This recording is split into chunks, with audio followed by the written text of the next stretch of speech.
Bonjour à tous, je vous invite à vous abonner à cette chaîne, à aimer, à partager, à commenter ces vidéos, c'est très important. C'est une manière de nous soutenir. Merci à vous tous. Et donc, le 10 janvier, à l'occasion d'une conférence de presse, Elisabeth Borne, notre Premier ministre, a dévoilé les contours de cette réforme tant attendue. Elle a d'abord, évidemment, confirmé que l'âge légal de départ à la retraite, aujourd'hui fixé à 62 ans, sera progressivement relevé à 64 à compter du 1er septembre 2023. La durée de cotisation prévue dans le cadre de la réforme Touraine est maintenue à 43 annuités, avec une montée en charge pour s'accélérer en 2027 au lieu de 2035. La pension minimale sera, elle, fixée à 1 200 € mensuels. Voilà à peu près les contours que je vous propose de réécouter.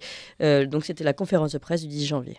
À compter du 1er septembre, l'âge légal de départ à la retraite sera relevé progressivement de 3 mois par an pour atteindre 64 ans en 2030. Nous maintiendrons à 67 ans l'âge auquel les personnes peuvent partir à la retraite sans décote, quelle que soit leur durée de cotisation. Un système juste, c'est aussi tenir compte de la pénibilité de certains métiers, notamment le port de charges lourdes ou les postures pénibles. Nous allons renforcer le suivi médical et mieux accompagner ces salariés vers des dispositifs de départ anticipé à 62 ans pour raisons de santé. Nous allons créer un fonds d'investissement dans la prévention de l'usure professionnelle doté d'1 milliard d'euros. Aussi, nous allons fermer la plupart des régimes spéciaux de retraite existants. Cette mesure ne s'appliquera qu'aux nouveaux embauchés qui seront désormais affiliés au régime général de retraite. C'est une question d'équité. Nous conservons une ambition de justice et de progrès. Alors, ambition de justice et de progrès, qui n'ont visiblement pas, malgré tout, convaincu les syndicats qui ont appelé à une journée de mobilisation le 19 janvier prochain. Et puis, ils ont quand même réussi à convaincre un parti en plus de celui de la majorité présidentielle, les Républicains. Alors, il faut dire qu'Elisabeth Borne s'est donné du mal, leur a fait beaucoup d'appels du pied, et je vous propose d'écouter, lors des questions au gouvernement, ces appels du pied d'Elisabeth Borne au LR. Je sais combien le sujet des petites pensions vous tient à cœur et importe à votre groupe. Nous en avons parlé à de nombreuses reprises lors de nos rencontres depuis octobre pour préparer le projet de réforme des retraites. Vous le savez, j'ai eu l'occasion de le dire, cette préoccupation, je la partage, mon gouvernement la partage. Alors, Monsieur le Président de Marlex, nous avons également échangé ces derniers jours sur la situation des retraités qui, après toute une vie de travail, avec un revenu modeste, touchent aujourd'hui de très petites pensions. Je vous confirme, Monsieur le Président, que j'ai bien entendu la demande de votre groupe. Nous partageons cette préoccupation. Une carrière complète doit permettre d'avoir une pension digne. J'aurai l'occasion d'y revenir tout à l'heure, mais nous sommes prêts à y travailler. Je vous remercie. Ah voilà, donc là, le chef des députés Les Républicains, Olivier Marleix, ne se sentait plus de joie. Il lâcha son fromage et il a dit « Nous avons été entendus » dans un communiqué très positif avant même la fin de la conférence de presse. La Première ministre a accédé à nos différentes demandes, a-t-il dit. Alors, cette réforme, certes douloureuse, est-elle une réforme nécessaire pour notre économie, comme tentent en tout cas de nous le faire penser les macronistes et les LR? Eh bien, c'est la question que je pose à mes deux invités. Bonjour Joseph Touvenel. Bonjour. Et merci beaucoup d'être avec nous aujourd'hui. Vous êtes directeur de la rédaction du magazine Capital Social. Et puis nous sommes également avec Guy de Lafortelle. Bonjour Guy de Lafortelle. Bonjour Clémence. Vous êtes éditeur financier, fondateur de la lettre d'investissement L'investisseur sans costume, et nous avons la joie de vous entendre un lundi sur deux pour vos chroniques. Alors, tout de suite, je vais me tourner vers Joseph Touvenel. Est-ce qu'on est dans le social, justement, vous qui tenez le magazine Capital Social, avec cette réforme ? On est surtout en dehors de la vérité. C'était l'occasion de dire la vérité aux Français, de traiter de l'essentiel qui s'appelle la natalité. Puisque notre système, qui est un système plus juste que celui par capitalisation, est surtout plus sûr, mais repose sur la natalité. On n'a pas un problème pour les retraites de financement immédiat. Oui. On peut avoir un problème dans 30 ans si on ne fait pas un remplacement des générations. Et donc, si on ne fait pas de bébé. L'essentiel, exactement. L'essentiel, c'est ça. Et donc, ce qu'il fallait dire aux Français, c'est aujourd'hui, il n'est pas encore trop tard pour faire une politique nataliste, familiale, dynamique, ou alors, le choix, c'est l'immigration. Mais il me semble que c'est suffisamment important, suffisamment grave et que ça porte suffisamment de conséquences pour le pays pour qu'on puisse poser la question clairement aux Français. Ça s'appelle peut-être un référendum sur la question. le gouvernement, comme les gouvernements précédents, a décidé de traiter de l'accessoire. L'accessoire peut avoir son importance, mais ne reste quand même que l'accessoire si on évacue le problème de la natalité. Bon, l'accessoire, ce que vous appelez l'accessoire, c'est le fait de travailler quelques années de plus. Alors, tout ça, ce qui est dommage, mais on le connaît sur ce sujet comme sur d'autres, c'est que les communications gouvernementales sont souvent biaisées et mensongères, comme les communications de l'opposition, comme ce que je lis dans les journaux et dans la presse.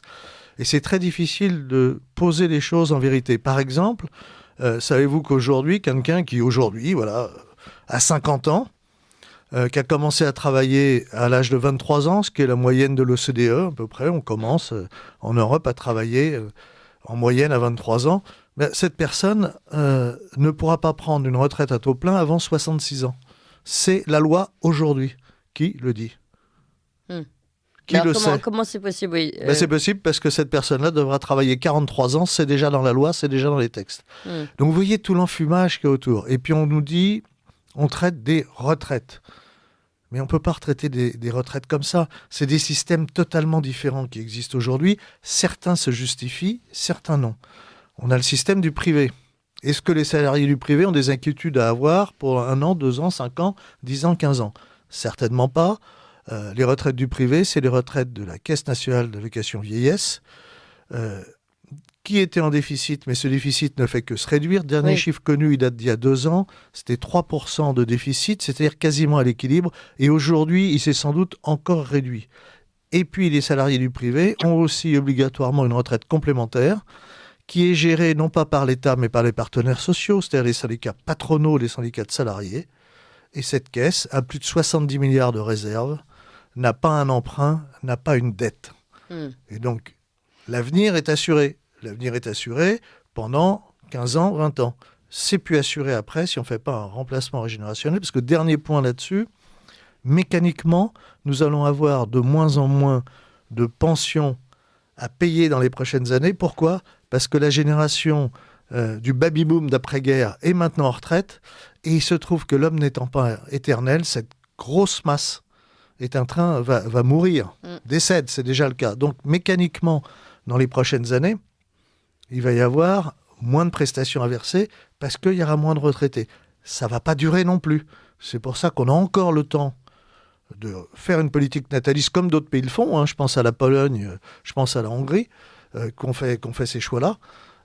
Si on veut redresser et pouvoir continuer sur notre système qui est un système par répartition, c'est-à-dire ce grand intérêt du système par répartition, c'est qu'il affirme la nécessaire solidarité intergénérationnelle.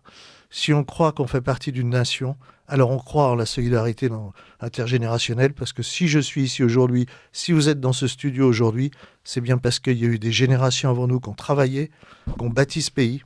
Eh bien ça s'appelle la solidarité, nous devons la prendre et nous devons la transmettre au mieux à nos enfants. C'est exactement le discours qu'on n'entend pas du côté des politiques. Oui, mais c'est une très grande question, cette question-là. Pourquoi ?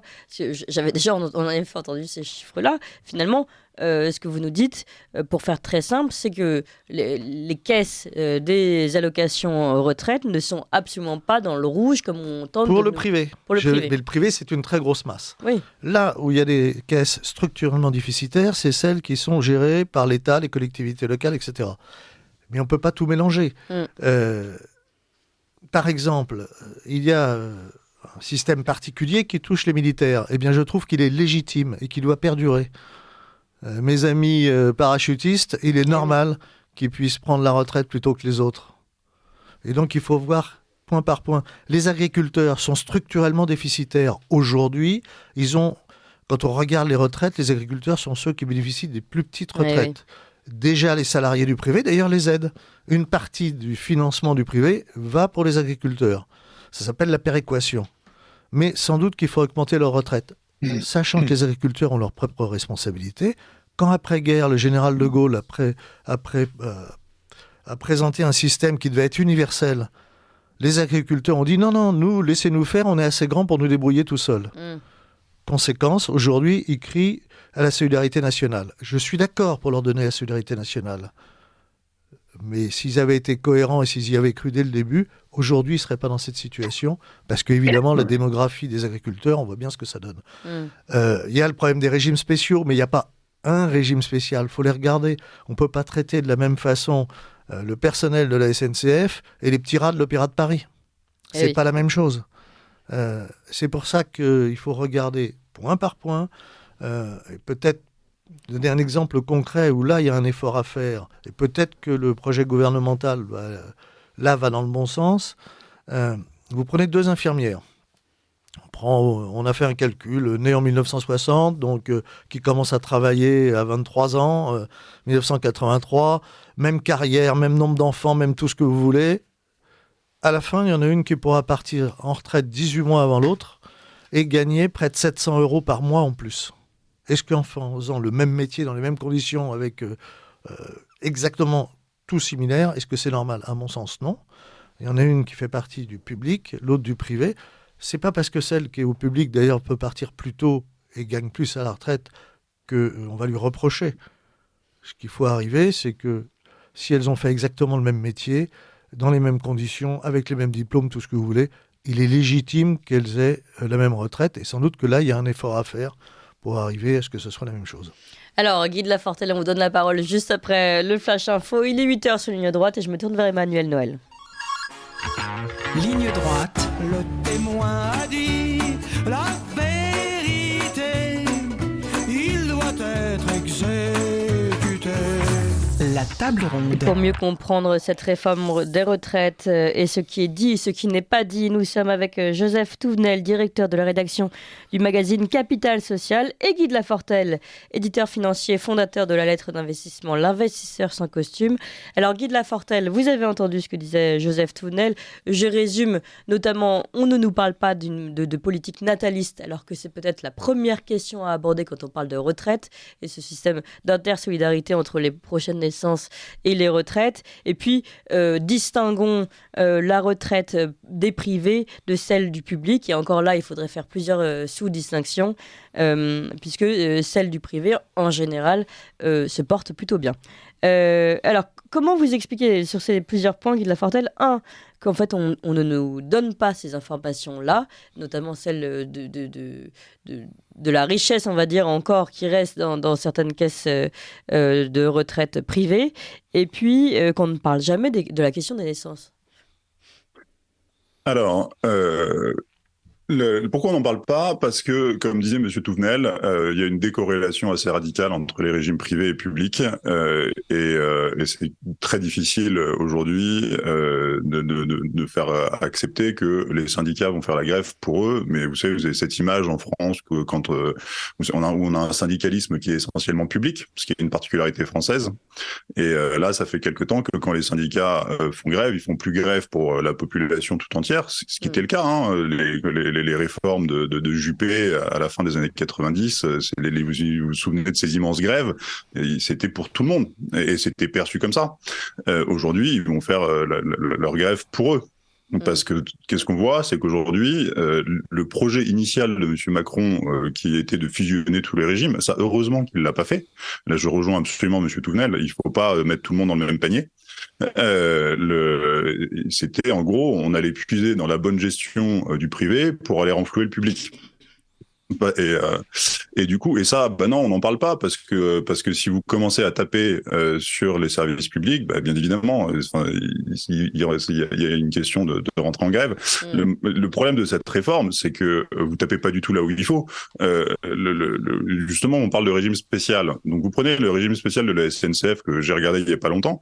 Vous avez 250 milliards de hors bilan. C'est-à-dire l'État va devoir, dans les 50 à 100 prochaines années, débourser 250 milliards d'euros, en gros, pour les retraites des cheminots. C'est absolument dantesque. Et quand je dis ça, c'est ceux qui sont à la retraite aujourd'hui et ceux qui bénéficient encore du statut, de l'ancien statut. Mais vous prenez aujourd'hui... Et pardon, Guy, cette dette-là, elle est liée justement au régime, on va dire, généreux de retraite de ces cheminots, ou elle est juste liée à une très mauvaise gestion de ce service ? Bon, le 2, elle est liée à, c'est-à-dire que vous connaissez, on vous dit toujours, oui, mais les cheminots ont un travail très pénible. C'est vrai. Maintenant, il se trouve que si vous regardez brutalement les chiffres, les cheminots vont rester, il me semble, 2 à 3 ans de plus en retraite en moyenne que un salarié du privé lambda, parce qu'ils partent plutôt à la retraite et donc dans l'absolu, vous avez en moyenne, c'est toujours pareil, parce que vous trouverez toujours à la SNCF des gens qui sont mal servis.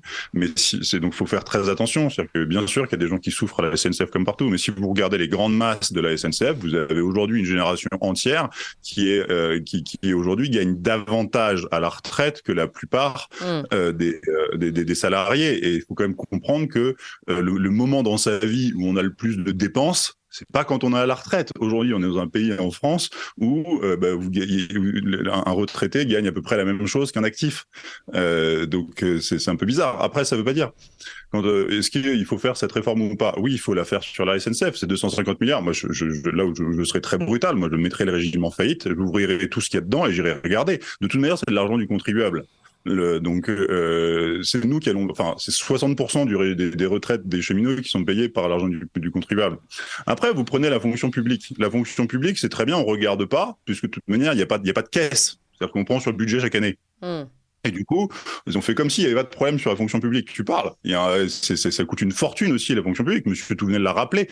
C'est-à-dire que vous allez partir plus tôt, vous allez partir 18 mois plus tôt, vous allez avoir une retraite 700 € plus élevée. Et surtout, encore une fois, et on va revenir dans un instant, savoir est-ce qu'on peut se permettre ça ou pas.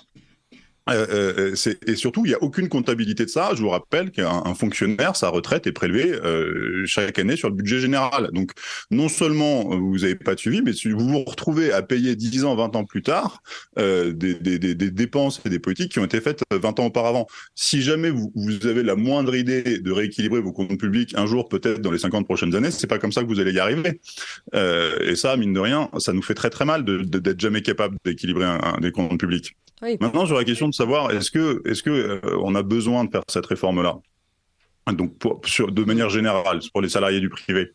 Là, c'est une question qui est beaucoup plus globale, incroyablement plus globale. Est-ce que vous pouvez juste nous donner un ordre d'idée sur les salariés privés publics, combien ils représentent chacun dans le camembert des retraites? C'est-à-dire, il y a combien de privés par rapport au public? Enfin, quelle 80%. Proportion? 80%, oui. Oui. D'accord.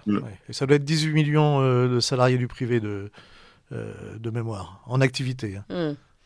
D'accord. Mais c'est-à-dire que je rejoins tout à fait M. Touvenel sur cette idée qu'il n'y a pas que la durée de cotisation et l'âge légal de la retraite, et qu'on n'est pas obligé de travailler plus longtemps, on peut aussi être plus nombreux à travailler. Et effectivement, une politique nataliste permet ça. Vous pouvez aussi avoir une politique où vous faites revenir les emplois en France. Mais bon, ça, vous n'avez pas le droit de le dire, parce que si vous remettez des emplois... si vous faites revenir des emplois en France, ça veut dire que vous mettez un tout petit peu de protection aux frontières pour pouvoir protéger ces emplois. Parce que je suis sûr que j'ai déjà dit ce chiffre-là à votre antenne, et je vais le répéter beaucoup. En France, vous avez 4 personnes qui travaillent pour en nourrir 10. Si vous allez dans un pays comme la Suisse, juste à côté, ils sont 6. Vous avez 6 personnes qui travaillent pour en faire nourrir 10. Là, je parle des actifs occupés. En fait, cette différence-là, c'est la différence entre la richesse et la pauvreté, presque, au niveau d'une nation. C'est 50% de gens qui travaillent en plus. Et du coup, ça veut dire que ceux qui travaillent... C'est le problème de la France, c'est que vous avez aussi plein de gens à qui vous dites mais il va falloir travailler un peu plus, mais qui sont déjà épuisés. Oui. Ou qui n'ont déjà plus de travail. Ou qui n'ont déjà plus de travail, ou qui... Et maintenant, si vous dites aux gens il y a qu'à traverser la rue pour aller chercher un boulot, c'est pas vrai non plus. C'est d'ailleurs ce qu'il faut dire aux anciens députés LRM qui ne trouvent pas de travail. Vous avez qu'à traverser la rue. Oui, tout à fait, c'est très intéressant. Il y avait un article des anciens députés LRM qui avaient beaucoup de mal à trouver du travail, qui avait dit c'est plus difficile que prévu. Tiens, ce sujet, je vous propose d'écouter quelqu'un qui est tout à fait en opposition avec l'Emmanuel Macron d'aujourd'hui. Je vous propose de l'écouter et on en reparle après. Dans les 5 ans à venir, moi je ne propose pas de décaler l'âge de départ à la retraite. Ça n'est pas juste, et les sacrifiés, ce sont ceux qui ont aujourd'hui autour de 60 ans.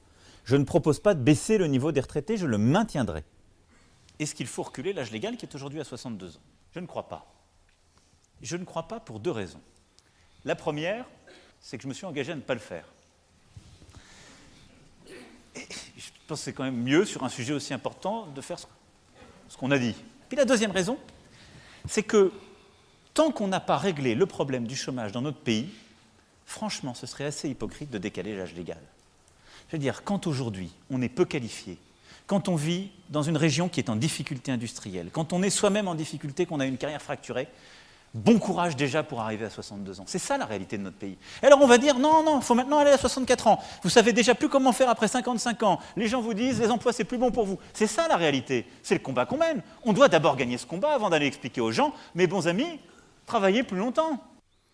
Alors voilà, qui a la parole de la vérité. Oui, et après, Emmanuel Macron, 2017 puis 2019. Ça, c'est Emmanuel Macron 2019. Emmanuel Macron 2017, dans son programme présidentiel, affirmait qu'il n'y avait pas en fait un problème financier pour les retraites. Et il n'a pas tort, il y a un problème financier pour les retraites, ça a été très bien dit par Guy de Lafortelle à l'instant, pour les retraites du public, mais on ne peut pas non plus leur taper dessus. Ce n'est pas les salariés qui sont responsables. Évidemment. C'est ceux qui sont à la manœuvre. Ensuite, il y en a certains qui ont des avantages qui sont en train de se réduire. C'est déjà dans les textes et c'est normal, qui sont peut-être un peu indus. Et d'autres qui ont des avantages qui sont liés à la spécificité de leur métier. C'est pour ça qu'il faut être très précis, regarder métier par métier, plutôt que masse par masse.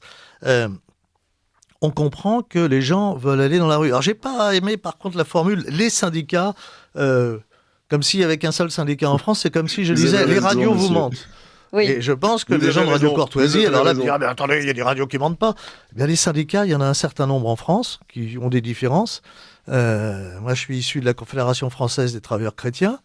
Je pense qu'on n'est pas toujours sur la même ligne que les autres. Et là, il se trouve qu'on appelle à aller dans la rue. Pourquoi ?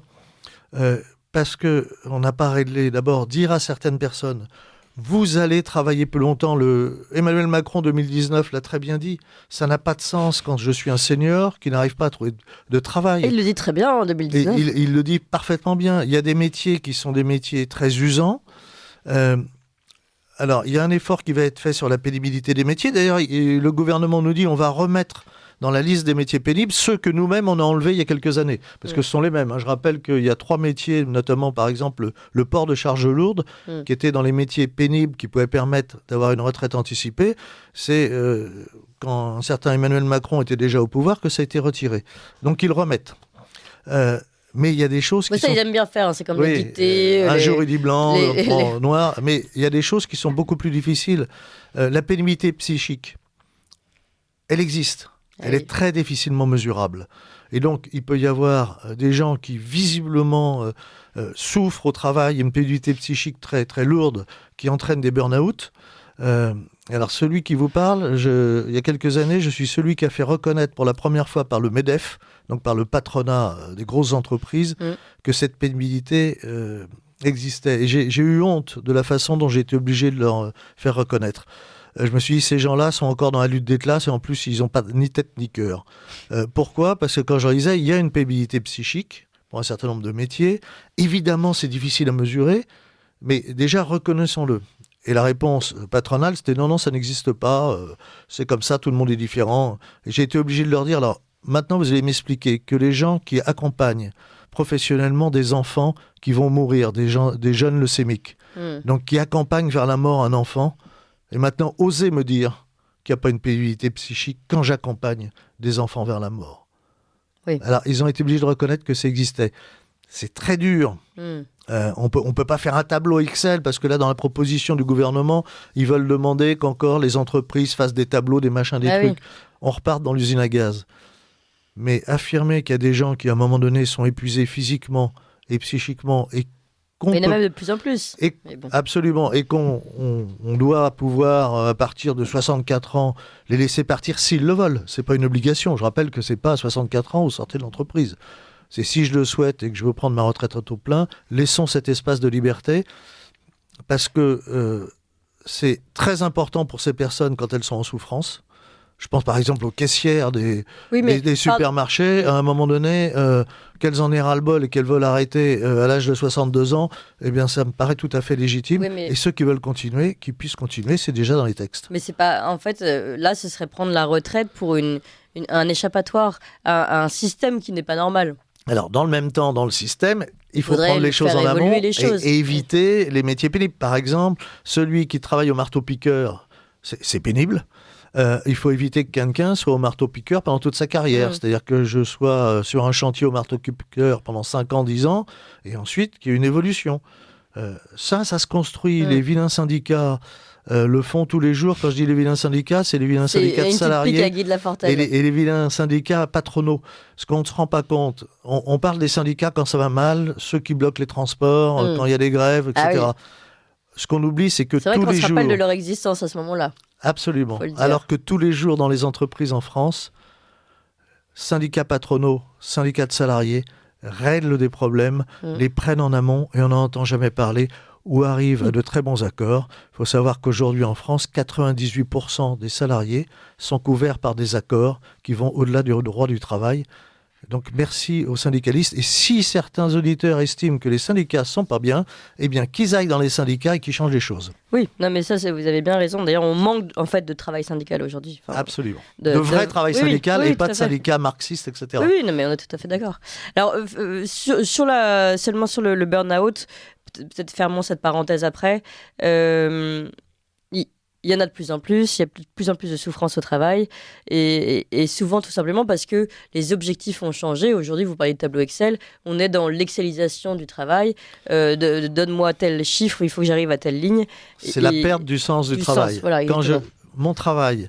alors moi je suis un chrétien, la revue que j'anime, Capital Social, il n'y a pas que des chrétiens qui écrivent dedans, il y a des agnostiques, il y a des gens d'autres religions, mais la ligne c'est la doctrine sociale de l'Église quand même. Pourquoi ? Parce que d'abord elle est très sage, elle date de plus de 2000 ans, il y a quand même une réflexion un peu mûre, et c'est remettre la personne au centre, et la valeur travail est une valeur fondamentale. Mais le travail n'est pas que je travaille et je reçois un salaire. Le travail est bien plus élevé pour l'être humain. Mission, en fait. Le travail, c'est être co-créateur. Et donc se réaliser par cet apport au bien commun, par mon labeur. Encore faut-il que ce travail ait un sens et que je connaisse ce sens. Et même les tâches les plus modestes peuvent avoir un sens et ont un sens. Aujourd'hui, dans une société qui est de plus en plus financiarisée, où on va obliger des gens à travailler sans qu'ils sachent même pourquoi. Ou quelquefois, ils doivent travailler. Je prends l'exemple de quelqu'un qui est au guichet de la banque. Quand on oblige des guichetiers de banque à vendre des produits à une clientèle qui n'en a pas besoin, quel sens à mon travail ? Ils le savent. Et ils le savent. Et nous avons reçu quelqu'un qui a fait un burn-out absolument terrible, et qui nous demande, c'était quelqu'un qui certifiait la qualité et la sécurité d'un produit, routier d'ailleurs, et on lui demandait de moins en moins vérifier la sécurité et la qualité de son produit. Il le savait, et c'est pour ça qu'il est parti en burn-out. Voilà. Bon. Donc, quel sens ? Remettons du sens au travail. Mais ça, c'est un chantier qu'il faut faire avant celui de la retraite, qui arriverait comme une forme de porte de sortie pour ces gens-là qui sont mal dans leur tête. Mais en fait, c'est pas ça le problème. Là. Encore une fois, et Guy de Lafortelle l'a redit aussi, le chantier principal pour les retraites, c'est la natalité. Est-ce qu'on veut assurer le remplacement des générations ? Guy de Lafortelle n'a pas répondu à la natalité. Guy de Lafortelle. Oui, alors oui, la natalité, moi je suis d'accord avec M. Touvenel. Après, à très long terme, là, si on commence à très long terme, c'est-à-dire qu'il faut quand même qu'on comprenne que les populations humaines, à part dans la période très bizarre de 2 siècles dont on est en train de sortir, sont généralement stables. Et il faut pas croire que le problème du régime de retraite tel qu'on l'a mis en place après-guerre, c'était qu'on était dans une explosion démographique. Donc, il faut quand même qu'on adapte le régime de retraite à au moins une stabilité. Bon, là, on est même plus sur une stabilité. Et puis, on vit quand même plus longtemps aussi, donc il faut quand même aussi rééquilibrer. Ou ça, c'est un leurre, ça aussi. Non, alors ça a été exact. Ce qui vient d'être dit est exact. L'espérance de vie, il faut savoir qu'elle a cessé en gros de croître oui, c'est vrai. dans nos pays. Ça s'est stabilisé. Mais ça, c'est des éléments qui peuvent être pris et qui sont d'ailleurs pris en compte. Si c'était pas pris en compte, comment se fait-il que les caisses du privé aient plus de 70 milliards de réserves ? C'est-à-dire que les retraites, c'est à la fois la durée et la durée de vie a augmenté, mais la durée du temps de travail pour les retraites à taux plein a augmenté. Je rappellerai qu'avant, pour les salariés du privé, c'était 40 ans. Aujourd'hui, on en est à 43 ans. Pour les salariés du privé, on calculait sur les 10 meilleures années. Aujourd'hui, c'est les 25. Oui. Donc, vous voyez, il y a d'autres critères. Il y a aussi le montant de la retraite. D'ailleurs, je vois en ce moment dans les médias un tableau où on nous montre les pays d'Europe et on nous dit « Regardez, les Français, c'est ceux qui travaillent le moins ». D'abord, ce tableau est faux. Enfin, sauf si on évacue, on considère que les femmes ne travaillent pas. puisqu'il y a un certain nombre de pays où les femmes peuvent prendre leur retraite plus tôt que les autres. Donc il faudrait mettre déjà les deux. Mais l'âge, c'est un des critères. L'autre critère, c'est la durée de cotisation nécessaire sur lequel on peut jouer. Et que si on veut stabiliser le système, il faut jouer sur ce critère. Et puis le montant. Si je veux prendre un exemple, vous prenez l'Autriche. L'Autriche, de mémoire, c'est 66 ans la retraite à taux plein, sauf pour les femmes où c'est 60 ans, mais ils vont un peu augmenter la durée pour les femmes, mais ils touchent 80% de leur salaire. Alors qu'en France, quand je reprends ma retraite à taux plein, en moyenne, c'est 52% de mon salaire. Vous voyez que il y a plusieurs leviers sur lesquels on peut jouer. Oui. Et puis, il y a un levier dont on parle rarement, sauf le président de la République en 2017, c'est le levier du chômage. Oui. Si vous avez le plein emploi, vous avez beaucoup plus de cotisants et vous réglez une partie des problèmes. Et là, on peut gérer les fonds comme c'est fait par le privé de façon raisonnable, ce qui explique notre plus 70 milliards de réserves. Oui, alors revenons sur cette question de chômage que vous commenciez d'ailleurs à aborder, Guy de Lafortelle, tout à l'heure. Vous disiez, en fait, il faut qu'on soit plus nombreux à travailler. Donc, réglons le problème du chômage. Et c'est vrai qu'aujourd'hui, il est déjà très difficile pour une personne ayant dépassé un certain âge de trouver un travail. Malheureusement, traverser la rue ne suffit pas, Guy de Lafortelle. Malheureusement, il n'y a pas de moyenne là-dessus. C'est-à-dire que à la fois, vous avez un certain nombre de métiers où c'est compliqué, vous avez d'autres métiers où, au contraire, ça se fait très bien, et où vous avez, à l'inverse, des gens qui travaillent de plus en plus longtemps. On se développe assez doucement, mais se développe quand même le nombre d'actifs qui restent actifs après l'âge de légal départ à la retraite. Et paradoxalement, moi je me souviens très bien, il y a ne serait-ce qu'une quinzaine d'années, quand on disait mais c'est fini, les seniors ils vont jamais réussir à travailler, ils vont jamais s'adapter aux nouvelles technologies, machin, patin couffin. Et en fait, l'emploi salarié des seniors est plutôt bon en fait. Alors encore une fois, faut pas faire. C'est très très délicat de regarder la moyenne de ce truc-là parce que vous avez effectivement des gens pour qui ça devient extrêmement compliqué passer un certain âge. D'autres, moi je suis désolé, le métier dans lequel je suis, moi je vois aucune raison de pas travailler jusqu'à 65 ou 67 ans, où j'ai absolument aucune pénibilité physique. La pénibilité psychique, j'en ai pas trop non plus. Et donc, moi, c'est normal. Maintenant, c'est mon cas, c'est pas celui d'autres. Donc, moi, et c'est ça le problème. Il y a un autre problème aussi, Guy de Lafortelle, c'est que, imaginez, je sais pas, moi, vous êtes dans une usine ou je sais pas quoi, elle ferme, vous avez un certain âge, personne ne va vouloir vous embaucher avec cet âge-là parce que vous coûtez plus cher. Bien sûr. Mais c'est pour ça que c'est le problème des métiers de la finance, que je connais un petit peu. Il y a beaucoup de gens qui pourraient travailler, qui souhaiteraient travailler, et qui ne travaillent plus parce qu'on a regardé leur rémunération. On dit, si je prends un junior à la place de ce senior, de toute façon, je vais le payer beaucoup moins cher. Donc, dehors, et ils ont du mal à retrouver du travail. Oui, et puis il n'y a pas que dans le milieu de la finance. Mais donc, voilà, il y a quand même encore beaucoup ces questions-là qui se posent. Donc, encore un critère à prendre en compte dans cette histoire de la réforme de retraite, Guy de Lafortelle. Oui, ce critère-là, et surtout le critère général qui est de redonner du sens au travail, que vous parliez du burn-out tout à l'heure, c'est quand à un moment, c'est plus le travail bien fait qui va être le guide, mais en fait simplement l'absurdité d'un petit capot. Mais c'est même au-delà de la rentabilité, parce que c'est même pas forcément des choses très rentables, les décisions. Et c'est parce que moi, je fais partie, pour moi, dans la doctrine chrétienne, le travail fait partie intégrante de la vie humaine, et c'est quelque chose, c'est prendre sa part à la création du monde. Donc, pour moi, travailler, c'est bien, c'est noble. Maintenant, si travailler, c'est travailler avec un petit capot au-dessus de soi, j'exagère volontairement. Oui. Mais si travailler, c'est avoir quelqu'un que vous comprenez pas au-dessus de votre tête à faire des choses dont vous savez très bien qu'elles ne créent pas de valeur, qu'elles ne créent pas de richesse à la communauté. J'ai déjà parlé ici de ce concept des bullshit jobs, les jobs à la con. C'est David Graeber qui avait calculé qu'il y a probablement un boulot sur deux en Occident qui sert à rien. Si on faisait rien, on se porterait mieux. Mais forcément, on tombe en burn-out et ça, les gens le savent très bien. Et il y a des enquêtes qui ont été faites là-dessus. C'est-à-dire que cette espèce de manie du tableau Excel et cette manie de ces trucs-là, ça fait qu'aujourd'hui, vous avez des gens qui travaillent, ils savent pas pourquoi, ils savent pas comment. C'est les shadocs.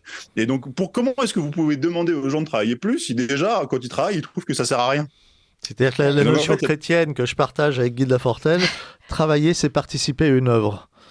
Alors une œuvre, quand je bâtis une cathédrale, il y a le travail du financier, il y a le travail de l'architecte, il y a le travail des artisans, mais il y a aussi le travail de celui qui va porter les seaux, etc. Donc, mais on sait qu'on participe à une œuvre. Et ils étaient si je participe pas à une œuvre, ou si je sais que je participe à quelque chose de destructeur, le travail n'a plus de sens. Oui. Et c'est ce qu'un certain nombre de salariés vivent aujourd'hui. Oui, mais ça c'est un chantier qui dépasse largement celui des retraites et qui devrait être abordé même avant celui des retraites. Concomitamment, parce que les retraites, c'est encore une fois le point sur... C'est aussi un peu l'idée de la nation.